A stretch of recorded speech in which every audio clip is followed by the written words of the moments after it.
Feel free to be on or off camera, whatever your preference. I think in terms of conversations, it's always nice to see people's faces, but do whatever you're comfortable with. While we're letting folks in, if you wouldn't mind just putting your name and your agency in the chat, just so we can get an idea of who all is here. And then we'll get rolling in a minute.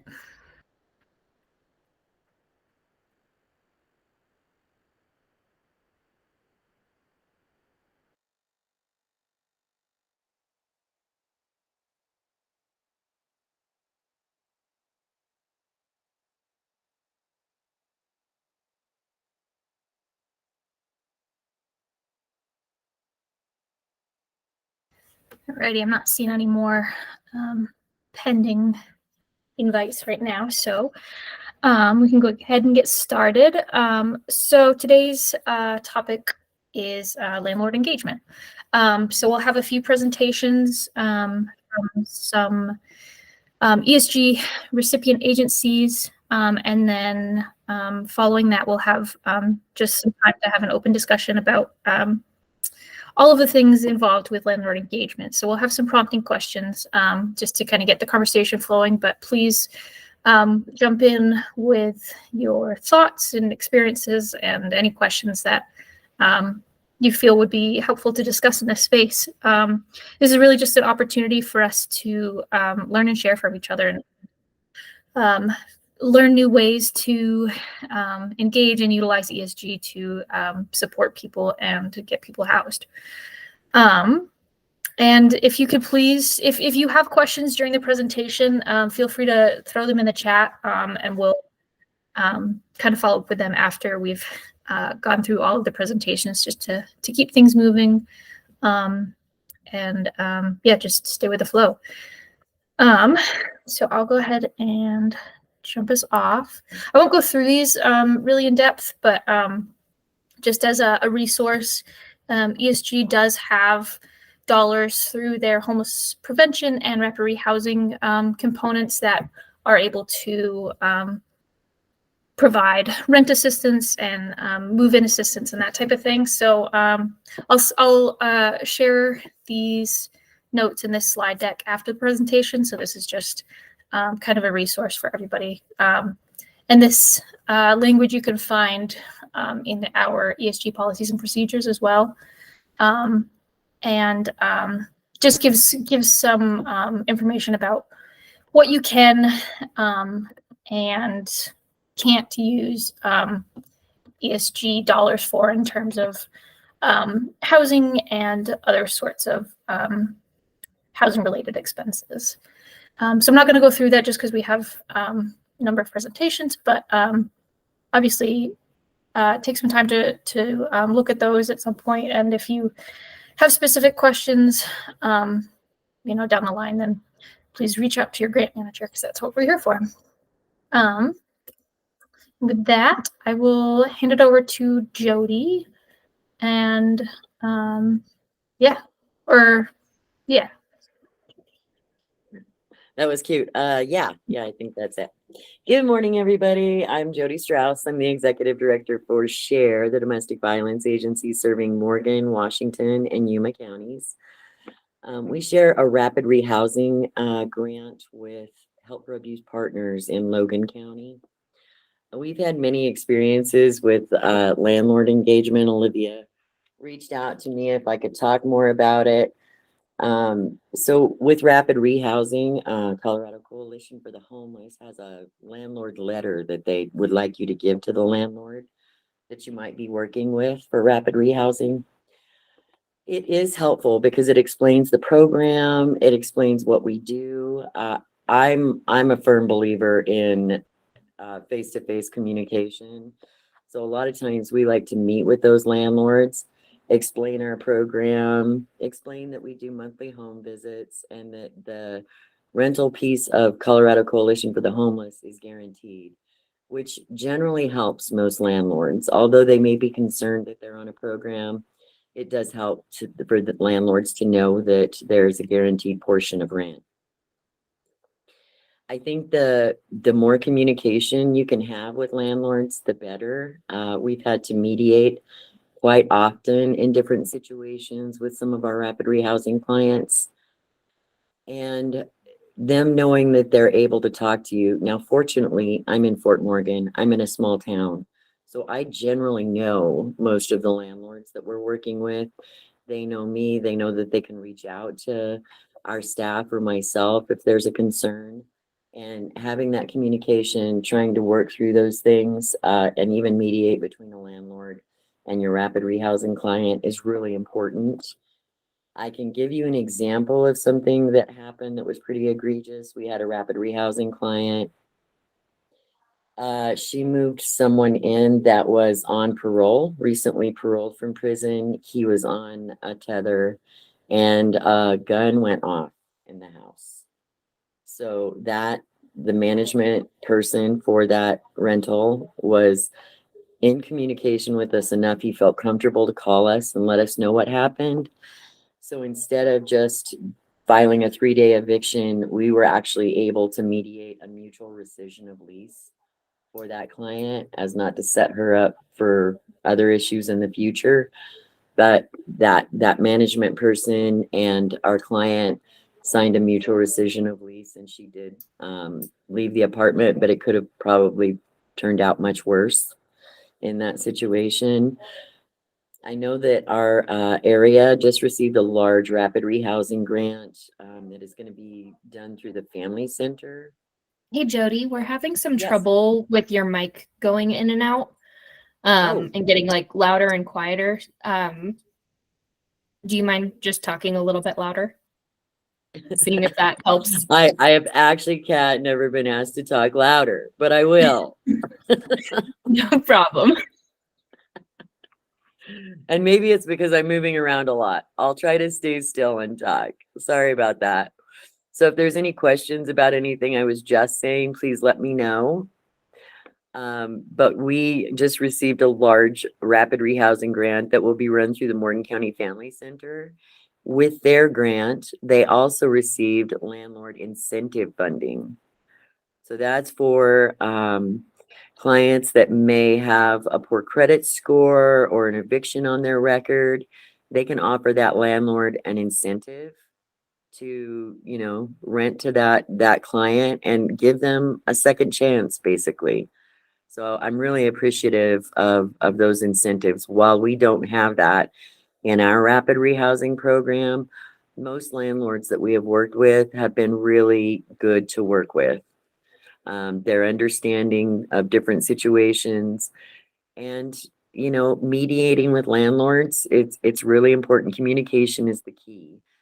A lot of times a client will reach out to us and it's something that the client really needs to be talking to their landlord about, not something we need to mediate. Just because our program has signed them up for rapid rehousing doesn't mean that we run all the communication. We really like our clients to be in communication with their landlord about any possible concerns or questions that they may have. How's the volume now, guys? It's better. Thank you. It's probably because I stopped moving around, but I'm kind of a mover talker. All right. So any questions about what I've discussed so far? Because I'm trying not to go over my time. There are other people on the agenda this morning.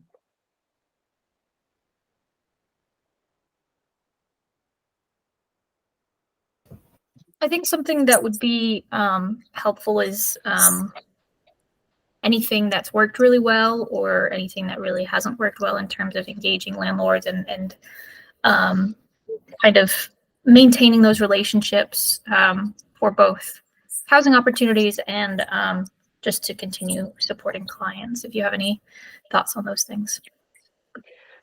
Well, as I said before, I think communication is the key. If anybody has, if they're sheltering clients, you probably understand that unfortunately one client can kind of burn a bridge with a landlord or a hotel that you may be sheltering in.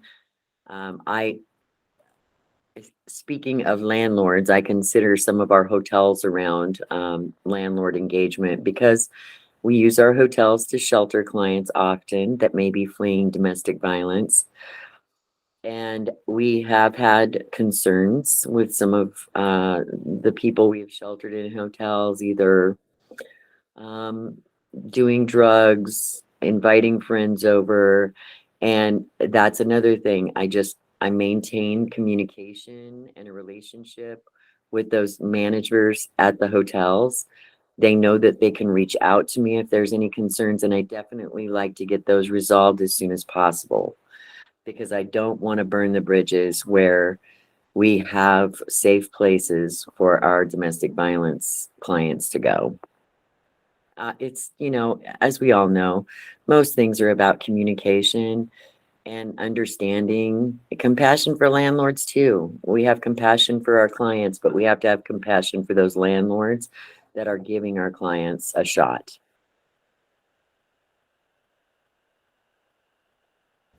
I see Richard raised a hand. Go ahead and if you had a question.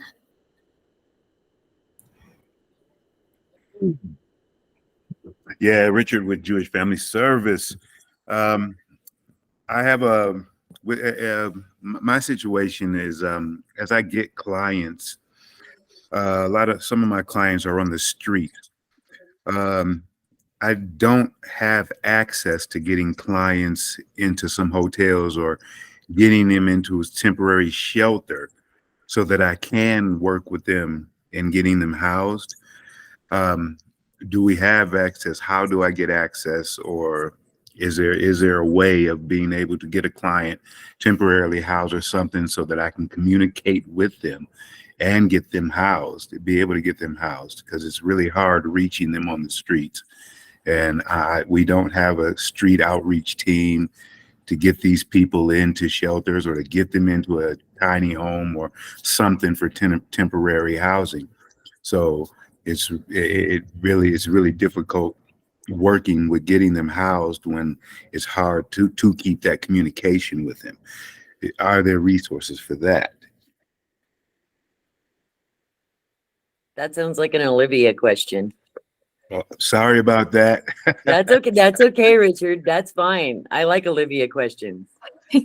No, yeah, we can put that in our little parking lot and circle back once we get through the rest of the presentations and kind of talk through what people do in terms of temporary shelter and try to maintain contact with folks while they're trying to get them housed. Nancy, I was just going to say one more thing, Olivia, and then I'll be done. When he was talking about, getting those relationships with hotels and things, I actually reached out to a couple hotels that I wanted to use and negotiated with them, explained who I was, what our program was. And unfortunately, in our town, hotels will not take somebody if they're from Fort Morgan. So if you go to check into a hotel and they say, "Are you from Fort Morgan?" they will not take you. And it's because people have done bad things and really set a bar low for all others. But I have negotiated with two of our hotel managers in town, explained that some of our clients may be from Fort Morgan, and I've also negotiated a really good rate for our services, as we're a nonprofit. And so, it's as I said, about communication, meeting with those people, explaining what you're doing, what your program's about. And most managers have been very gracious and understanding. And I've got their cell phone number so I can reach out to them if need be, and they can reach out to me, same case.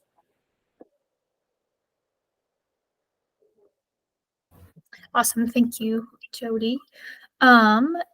I know Nancy had a question, and then I saw Emily. If you guys want to throw your questions in the chat, unless they're specific for Jody, then we can just add them to our list of questions and just keep the conversation going later.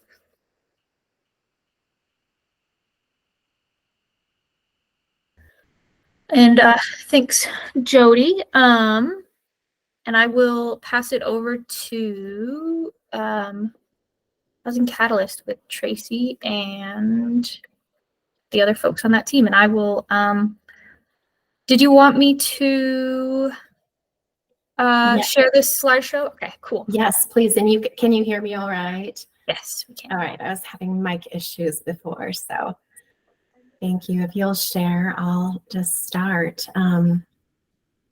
So good morning. I'm Tracy McGraw. I'm the Director of Rental Assistance Programs for Housing Catalyst.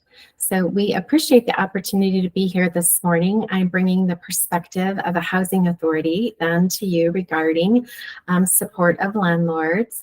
I oversee the federal programs administered by Housing Catalyst, and we have a team of rental assistance coordinators that work directly with our voucher holders and landlords. We support two housing authorities, Larimer County Housing Authority and Housing Catalyst. So between the two housing authorities, we have multiple types of vouchers and currently have approximately 1,560 vouchers leased throughout the county. We recently started administering vouchers for Division of Housing as well, and we have an additional 150 vouchers supported by them. We believe in building community, inspiring change. Next slide, Olivia, please. I added our mission to the top of this page. With everything we do, we keep in mind our mission, which is to create vibrant, sustainable communities throughout Fort Collins. So I wanted to just talk about a few things we do, what we found to be helpful in encouraging landlord participation and engagement. And then I have some future interests as well. I think Jody said before me, communication is the key. Education is as well. We encourage one-on-one meetings, either via Zoom or in person, with interested landlords that contact us. They might make direct contact or we engage with them in the community. And we speak specifically about the obligations of all three parties, the participant, Housing Catalyst, and the landlord. We cover the housing assistance payment contract in detail, and the goal is to take all the unknowns away from the program. For resources, our voucher holders, as well as our landlords, have some videos on our website, and then we have some informational brochures that will walk the landlord through the process of the voucher directly. We really prioritize response for any type of question or need. That is the same standard for our participants as well as for the landlords. So the topic might not be in Housing Catalyst's wheelhouse. We might need to research or provide resources. But we have found from feedback that our attentiveness to questions and concerns can be the key to success for the voucher holders as well as the landlords. They know we are engaging and they know they've been heard. Many of our voucher holders are transitioning from homelessness, and they, as well as landlords, can experience a window of discomfort when moving into a unit. There can be a learning curve on how to properly care for the unit. So by communicating timely, we can alleviate some conflicts that arise.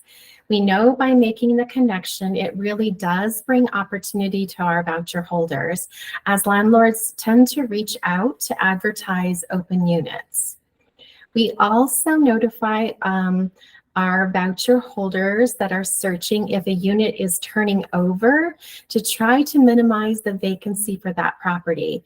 We're still working on making that process a lot more fluid, as we feel it's important to notify every voucher holder that has that bedroom size. So for partners, we feel it's very important, and we have numerous collaborations within our community. As an example, we share some housing navigation services with Homeward Alliance in Fort Collins. And the city has, in the past, COVID put a pause, and they're just starting the process again, does a really great landlord education program. So we've participated to share details with what the voucher program consists of, along with other topics that the city has asked us to do, such as fair housing.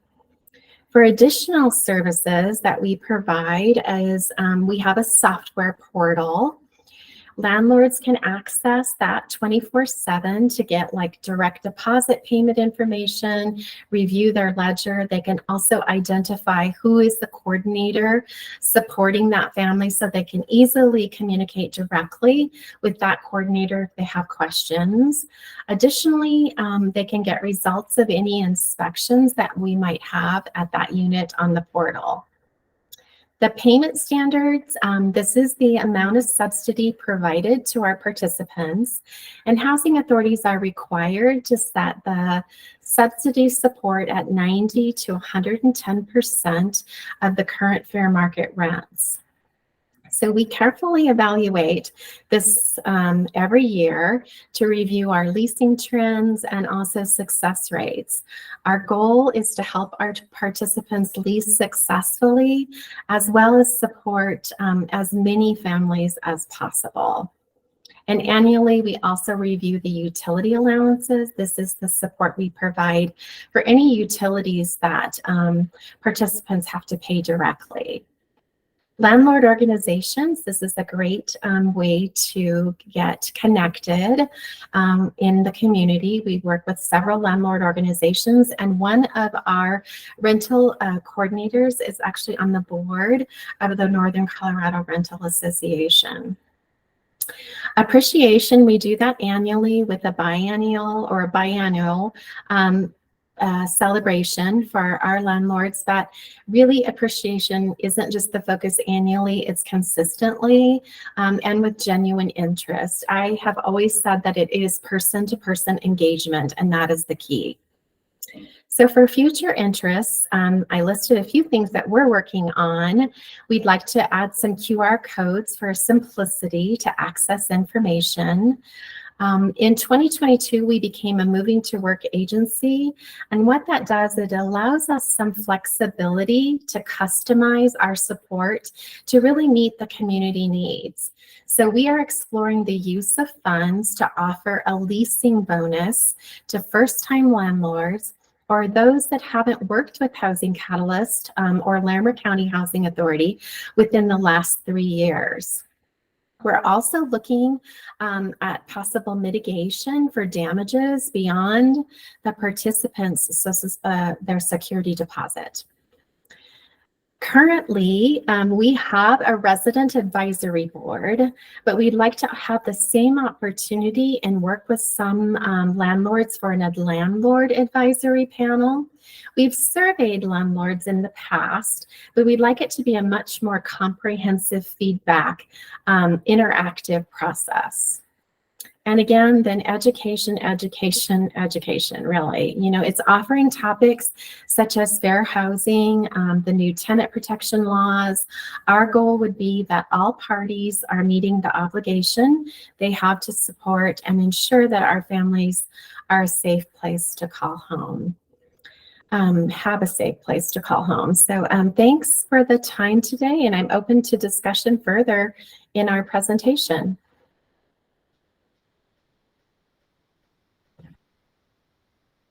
Thank you very much for sharing.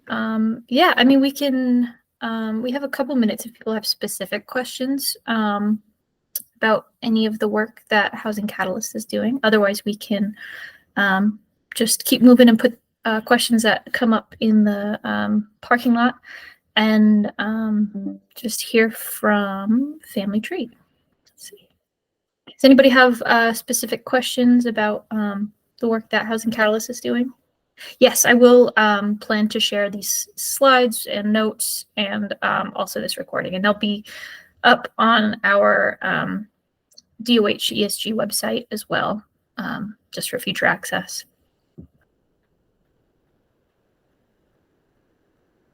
I don't see any hands raised, so we can go ahead and keep on moving. Thank you so much, Tracy, for sharing, and I'm sure we'll hear some more for you at, when we get to our next part of the meeting. So I will hand it over to the folks at Family Tree to give their presentation, and I will share my screen again. And it does look like we have a couple of really good questions that Tracy, I think that you'll have some really good insight into as well. But I am going to hold them until the Q&A because I think that we've got a lot of agencies who are going to have a lot of really good ideas too. I know that Colorado is a very big expanse of different kinds of communities. So some of these questions, I think that they're going to have a lot of good responses. Thanks, Kat.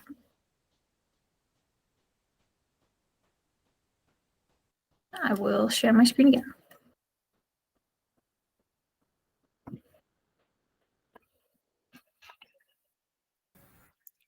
Hi, everyone. So there's 4 of us presenting here from Family Tree today. So you can go to the next slide and we'll do brief introductions. My name is Alexis Carstensen and I'm the Permanent Supportive Housing Program Director. And so we have people here from a few of our teams to kind of talk about what we do for landlord engagement, and I'll let everyone else introduce themselves first. Hello, good morning, everyone. Thanks so much for inviting us to this conversation. It's really great. My name is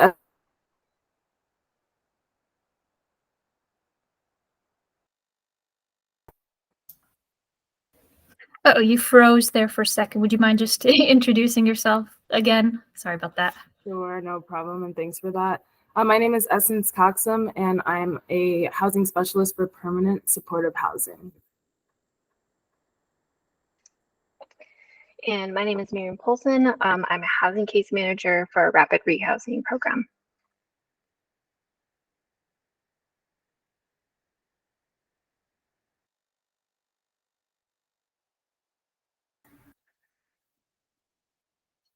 And I'm not Can you sure. hear me? Oh, there you are. Sorry, I was talking and yeah, I forgot my microphone. Sorry. My name is Jeanette Atterbury and I'm the Rapid Rehouse Housing Specialist. So you can go to the next slide. Yes. So our organization, as you probably know about Family Tree, we have different programs all over the metro area. And our mission statement is that Family Tree partners with all people to prevent and overcome the interconnected issues of child abuse, domestic violence, and homelessness to promote safety, healing, and stability across generations. Olivia, if you go to the next slide, our homelessness program itself is divided into 3 sub-programs: our rapid rehousing program, permanent supportive housing program, and our connections program. There's people here from our rapid rehousing and permanent supportive housing team today. Miriam, who is one of our case managers for the ESG program, kind of take the lead to talk about landlord engagement, as well as Jeanette and Essence will contribute to that. So you can move forward and they'll start talking about that. Okay, so with rapid rehousing, especially just because of kind of the nature of the population that we are working with, we kind of go forth with the idea of empowering clients to really set the stage and their connection and relationship with the landlord. I've always said, in my experience, is that they're the ones who are going to find the right fit, and it's going to be like that first step of building a relationship with a landlord, and kind of develop that relationship from the very beginning. And some other ways that we kind of really incentivize, I think it's been mentioned, by having that ESG incentives. I have utilized actually that in the past, and that really made sure that the client going forward from their lease up and the landlord going forward, that there wasn't any hard feelings, that landlord was willing to work with us again. It also made sure that the client, when they moved out, they didn't owe any funds to that landlord. So going forward, they're starting on a good footing. They have a good reference from a landlord. Those kind of things are really, they work well connecting. Jeanette, do you have any from a housing specialist?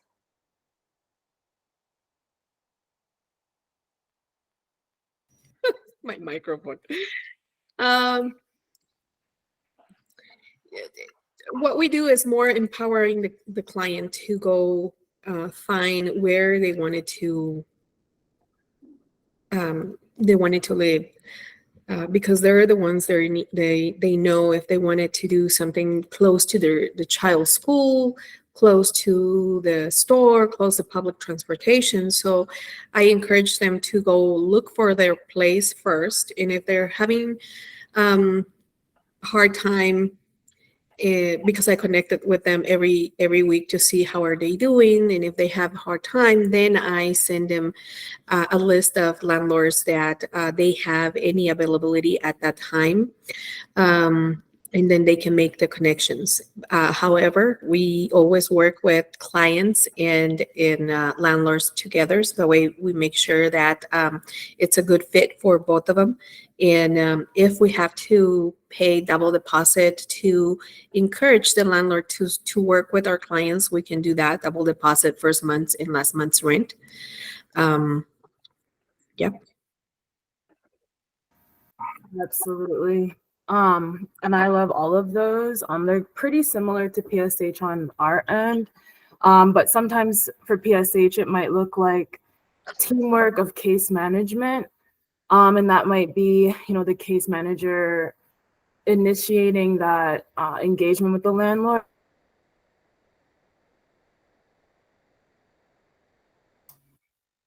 Oh, Essence, we've got you frozen again. Thank you so much. So hopefully you heard a little bit, but I'll just start over. So it might look slightly, that being said, it might look like teamwork from case management. So the case manager might initiate that connection to the landlord to ensure those other aspects that Jeanette was mentioning, such as being close to work, being close to school, etc., being close to the bus line if there's no transportation, and then also introducing the program to the landlords or the property management if there are potential barriers. So sometimes clients might be more independent and want to do that on their own, but it typically is that teamwork.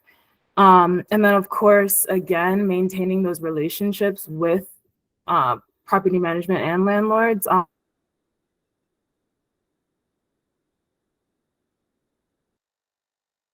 Bad mouthing of the program just due to one anecdotal experience.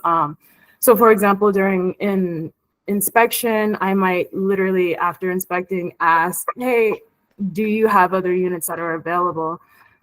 Just to ensure that we have multiple clients with that.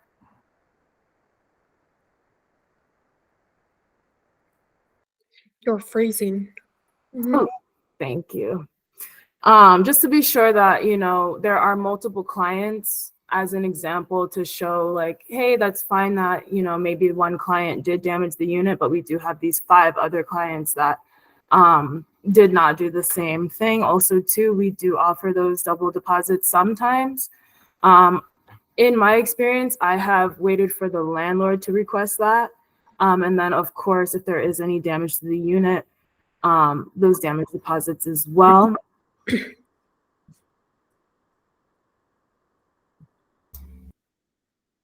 Oh, Essence, I think you're frozen again. It might be, maybe try turning your camera off. Will start. Can you hear me? Yes. Okay. And then just also sometimes just coordinating with the property. Oh, that did not help. I'm sorry. It's all good. It's all good. Can you hear me now?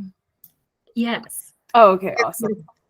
I guess just the last part is coordinating with the landlord for inspections and hoping that they are also there. And I think that sometimes also builds relationship with them as well. And I think the last point just on here, Family Tree is starting to work with Housing Connector. And if you haven't heard of them, you can look them up, but they really are helpful in building those landlord relationships and providing incentives to landlords. And in the next couple of weeks, our case managers will be trained on how to utilize their system, but we're hoping that that will be a big help in being able to house clients who maybe, a landlord might not initially want to work with them because of what's on their credit or something in the past, but being able to have a different organization provide some of those incentives that we can't necessarily provide through our funding. And you can go on to the next slide, Olivia. So I think, building that relationship really is key for both the client success and also for the landlord to have a good experience, which then is just, again, building those bridges, opening doors for potentially other clients in the future. I have had enough experiences where maybe a landlord has had a bad experience with a client, but it doesn't actually, if you are being consistent, transparent, communicative, and kind of making sure that you're empathizing and expressing, appreciation to the landlord, that you can keep those doors open. It is a bit of a juggling act of, working with the client, making sure that their needs are being met, but also making sure that you're being aware of, the landlord and their needs. So it's definitely acknowledging how I have kind of done the path is really leaning in towards the landlord and tenant rights, meaning like utilizing the lease. The lease is always what I fall back to. That's also a great way for educating both the client and the landlord. I think generally a lot of these relationship building is just utilizing the resources you have, and then being consistent and responsive, and kind of working towards those win-win scenarios. It's mentioned like mutual rescission can really be a win-win for both the landlord and the client. And the security deposits can also be kind of a good way to go, a fallback if a client owes something, so that both parties kind of leave that that lease in a good place. I think that's it for that one, unless anyone else has something else to say. I have supporting both clients and landlords. Can everyone hear me? Yes. Yes. Yes. And in our discussion before, Miriam did mention the empathy, putting your best foot forward when talking with landlords. I know sometimes I might not, just based off of previous experiences, but if you have your best foot forward in most interactions, even if it's like, oh, I already know what they're calling for, but just putting your best foot forward to maintain that relationship. For me, it's been really helpful to just get everything in writing, just to stay neutral on facts, and that's on both parties.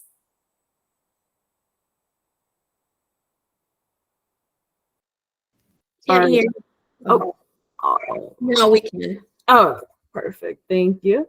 Mutual rescissions are my best friend, and hopefully everyone else's, I think, for both parties. And just explaining the benefits. And then again, just explaining our goal. Sometimes it's like, totally understand that this is what the client had done, but at the end of the day, we're looking to house folks, and hopefully that we're on the same page with that as well. And then sometimes also, and this has worked in the past for me, is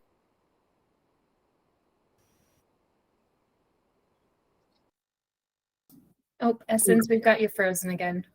can you hear me now? I feel like the Verizon guy. I know. I had the same thought. We can hear you now, though. Okay, and then sometimes landlords are open to writing a recommendation to get the client out and into a new unit. And so that really does help. Hopefully they're just pretty neutral in the writing, but sometimes that letter does significantly help if there are barriers for the client moving forward. I think one of the things that it helps in maintaining a good relationship with the landlords, because I'm the first person who these clients will see before transferring to the case managers, is when the clients are in the process of getting lease or searching for their place. Once they have found a place, I always request our clients to give me their information, the landlord information, who they have talked to, what their number, their email, so I can contact myself to the landlord or to the person they have talked and introduce myself and verify that yes, this person is our client of ours in Family Tree, and they are looking for a place, and if they have any questions about the program. So if landlords they don't know about our program, then it's a good opportunity for me to tell them how we're going to work with the clients, what we do, and what we can offer to the landlord. And they decide if they want it's a good fit for them to work with these clients, and or not. And if not, then I will offer them, the double deposit, first month's rent and last month's rent. So that way it's a little bit more appealing for them to get a big chunk of money at the front of the leasing. And then I'll contact the clients to also let them know that I have talked to the landlord and go ahead and apply for this apartment, or and see and wait what they're gonna say to them. So once they get approval, also I contact my landlord and let him know what's the next steps in the leasing. And then I think that works very well with the landlords that we work here at Family Tree. Okay, and you can go to the next slide.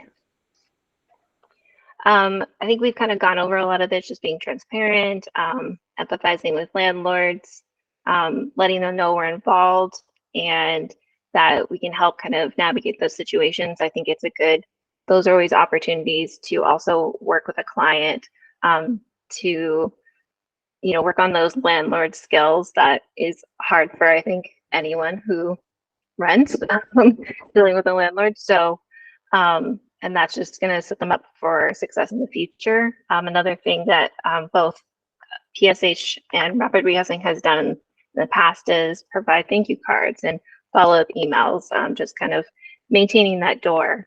If you want to go to the next slide. And then I think this has been said before, education is really important for both the client and the landlord. Throughout the whole process of applying, PSH, I think, has a lot of experience with having to kind of making sure, reiterating fair housing and tenant rights, especially with applying, and Rapid Rehousing has kind of the same experience.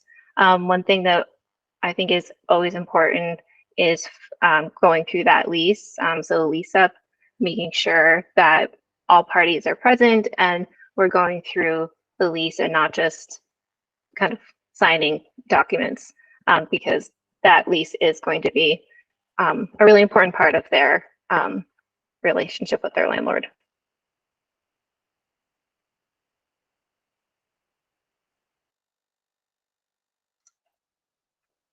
I think that's all we've got for our presentation.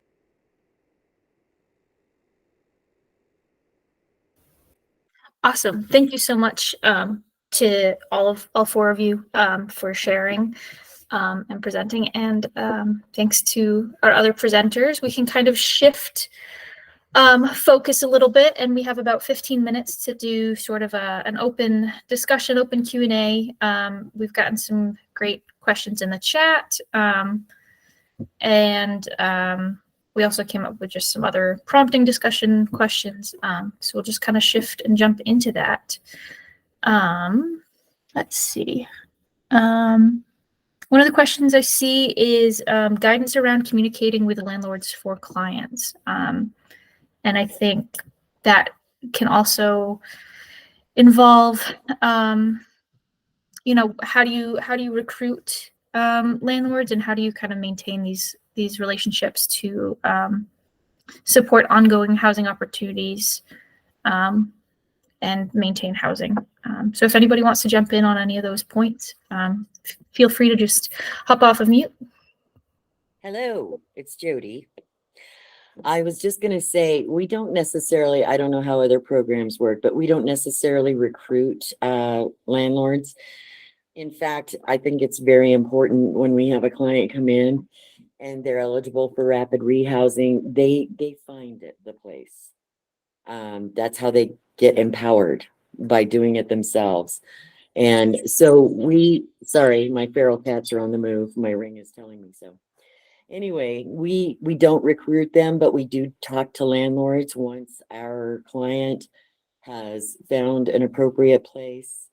And so that's the way we do it. I just feel like it gives them their power back, the more they can do for themselves.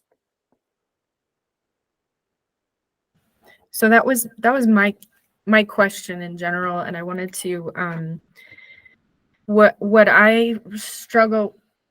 So I'm not directly involved with landlords at this point very much, but what I do find is that the landlords in this area, there's so few spots open that they tend to feel pestered by questions from folks if they're, you know, if they have a screen that's popped out, or they have, you know, something that's maybe smaller but the client feels is egregious, to not pester the landlord so that they can have a better relationship. So that's kind of why the question happened.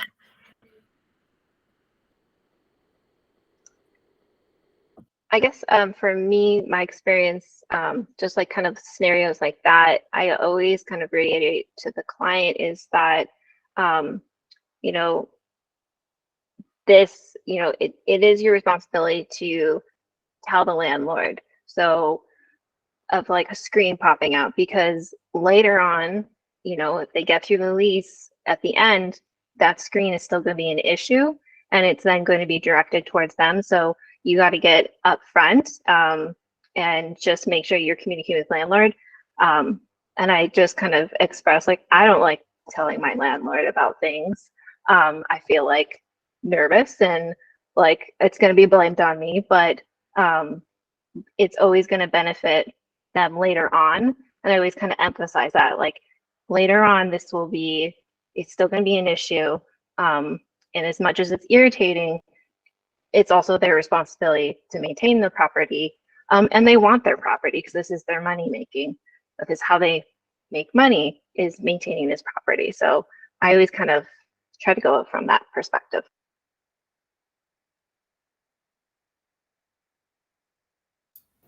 And we also got a really good response in the chat from Essence, saying that, you know, they treat their relationships with landlords like any other healthy relationship. So really emphasizing that clear and consistent communication and transparency, being honest about what's going on, and kind of showing that loyalty as well. Yeah, Rita, go ahead. I was just going to say, I agree with everything really that's been said so far, but also it's just kind of a part of our life skills development, encouraging folks, to again, kind of take the reins with reaching out to their landlords. And then I personally always encourage folks to reach out like via email or something like that, because then there's like written documentation as well for if we do run into troubles with landlords not responding or not doing what they're supposed to do, which definitely happens. Because if it's just like phone calls, it's kind of hard to truly document what was said or what the response was or wasn't, because I've definitely into that with folks, with landlords who have been the problem versus the tenant. So just throwing that out there. One thing that I wanted to mention, one of the presenters said the word responsive, and that is super important. If you have somebody, especially a landlord, reaching out to you and you're like, well, if I just ignore them, they'll go away. That is just the wrong way to handle it. They're not going to go away. And it's only going to create more issues if you ever want to use that landlord again. Once they know you're responsive to their concerns or questions, it definitely helps with the communication and with any issues that may arise with your client and that landlord.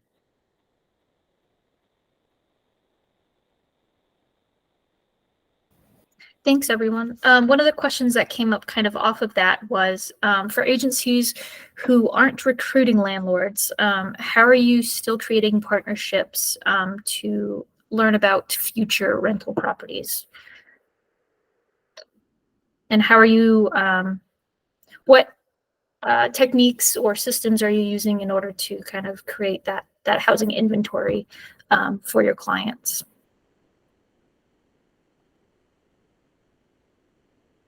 So I'm part of the housing action team here in Morgan County. So I learn about landlords a lot that way, and I may be able to, give a list to clients looking. And also, if I know somebody that is a landlord, I definitely get their information and explain, what I do, what our program is, and start that communication. I also ask them to let me know if they might ever have an opening, and they're really good about that. And as we've talked about, communication is the key. So once people know what you do, what you're looking for, then they most generally keep you in mind for future openings.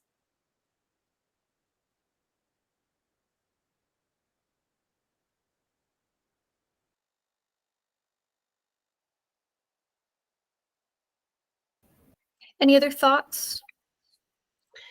I don't go out in the community and I do outreach for landlords. I don't do that.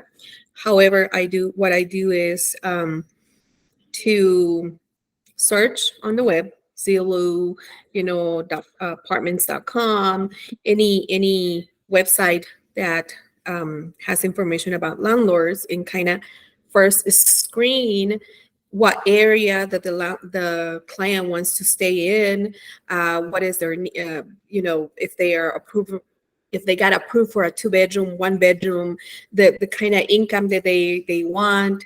And then I pull out or create a list and hand it to the client, so the client can do the first initial contact with the landlord.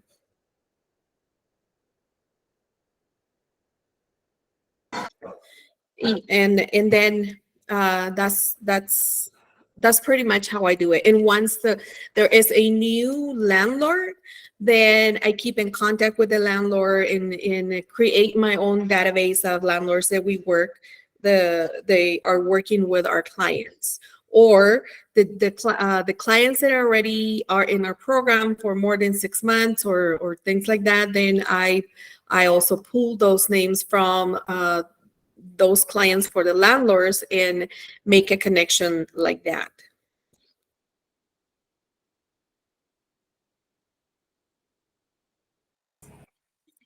There was a question put in the chat too. I just wanted to bring up about if anyone has any best practices that they could share as far as like housing navigation in more rural areas.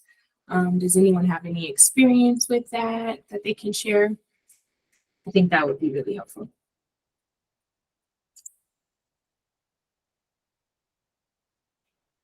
Well, believe it or not, Fort Morgan is a rural area. So it is more difficult. We have a lot fewer rentals in our area, and it really is just about who you know that is a landlord, talking to them about your program and what you've got going on, and knowing those people definitely help. And it is more difficult in a rural area, farther and fewer between places to rent.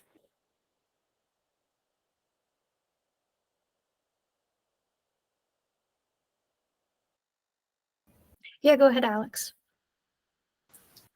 I guess my question was more related to how do we approach housing navigation in areas where a regular renter is kind of bought out. I do understand that Fort Morgan is a rural area, but we do experience, I think, one of the highest rents in Colorado in this area. So it is definitely making it harder because trying to find an approach that will make landlord cooperate with us rather than with anyone else has been challenging just because of what affordable means and what affordable actually is. We have also a lot of issues with policies in regards to that, where affordable is subjectively defined as affordable to I don't know how to explain it in a way that would basically affordable here is not what affordable is in the US on national level. So vouchers that clients get are usually not something that they get to use.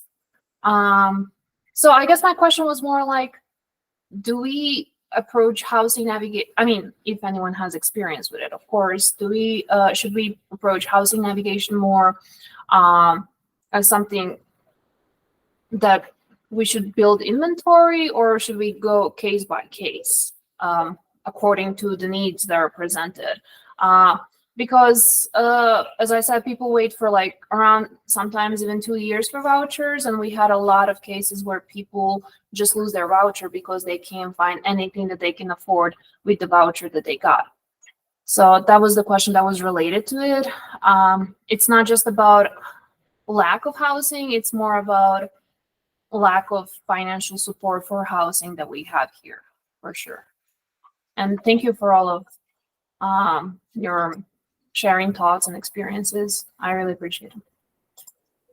Olivia, if I could just jump in a minute on Alex's comment. I'm wondering, Alex, if you have worked at all with the housing authority in that area. I mean, I would really encourage you to have communication with them. I mean, we are obviously needing to set our payment standards to be able to have success in leasing. So some of your feedback could be very beneficial to them as well. I mean, it's difficult, of course. We're trying to support families and as many families as possible, but I really would encourage you, if you haven't, to try to make that connection and let them, be aware of what you're actually seeing, down where the rubber meets the road, basically, because that has been good feedback for us here in Fort Collins. No, thank you so much. I definitely did talk to, so our work is actually tri-county work. So I only talked to Garfield County Housing Authority, and I did encounter positive feedback, but unfortunately it seems to me like even though their housing authority doesn't seem like they have a lot of authority, or is it more the issue of politics? But I will definitely work more on getting better relationship with them and extending it to more counties for sure. It's just, I feel like in this valley, a lot of people just kind of gave up on the idea of vouchers at some sort, unfortunately. But yeah, definitely, I think it's more about policy changes and politics on side when it comes to housing vouchers. But yeah, I definitely did talk to them. I had a meeting, but yeah, it's a great idea. I'll try my best to get more consistent relationship with them and try to work out something. Thank you.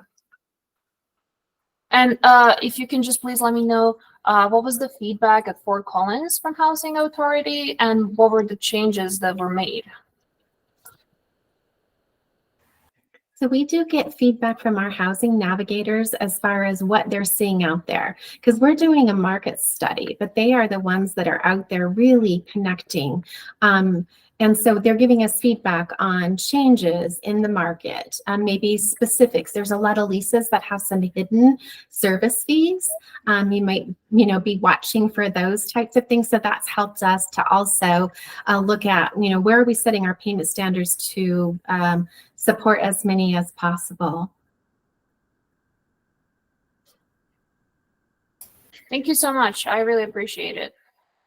Well, I hate to end this conversation, but I know we're at time, unfortunately. Thank you, everybody, for hopping on and joining in the conversation. We'll definitely share this recording and share these notes. I did just drop a quick minute or two form, if you wouldn't mind just giving us some feedback so we can just continue to improve these types of conversations and continue to collaborate. So I want to respect everybody's time and let you all go, but thank you so much, and stay warm out there. It's still going to be cold. Thanks, Olivia and Kat. Everybody have a great day.